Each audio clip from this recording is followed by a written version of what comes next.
கர்நாடக சங்கீத உலகின் பீஷ்மர் பாலமுரளி கிருஷ்ணா என்று நடிகர் சிவகுமார் புகழாரம் சூட்டினார். மறைந்த இசைமேதை பாலமுரளி கிருஷ்ணாவுக்கு இரங்கல் தெரிவித்து சிவகுமார் விடுத்துள்ள அறிக்கை. பாலமுரளி கிருஷ்ணா அவர்கள் கர்நாடக சங்கீதத்தில் ஒரு பீஷ்மர் என்றும் சொல்லலாம். அகில இந்திய அளவில் உயரிய மத்திய அரசு விருதுகளை பெற்றுள்ளார்.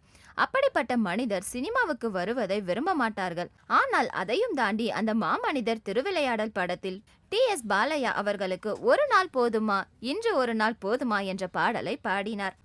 அந்த படம் வெற்றி படமாக ஓடியதற்கு அந்த பாடல் 25% காரணமாக அமைந்தது. ஏனென்றால் மாறுபட்ட குரல், மேலும் டி.எஸ். பாலையாவின் நடிப்பு. அதன் பிறகு அவர் வேறு நடிகர்களுக்கு டூயட் பாடியதாக எனக்கு ஞாபகமில்லை. ஆனால் இளையராஜாவின் இசையில் கவிக்குயில் படத்தில் எனக்காக அவர் பாடினார். சிக்மங்களூரில் அதிகாலை 3 மணி அளவில் முடுகரை என்னும் இடத்தில் நானும் ஸ்ரீதேவியும் கிருஷ்ணர் ராதா வேடத்தில் நடித்தோம்.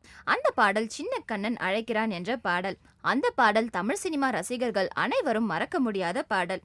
அந்த மாமனிதர் எனக்காக பாடினார். அவர் ஆத்மா சாந்தி அடைய வேண்டும் என்று இறைவனை வேண்டிக் கொள்கிறேன். இவ்வாறு சிவகுமார் கூறியுள்ளார்.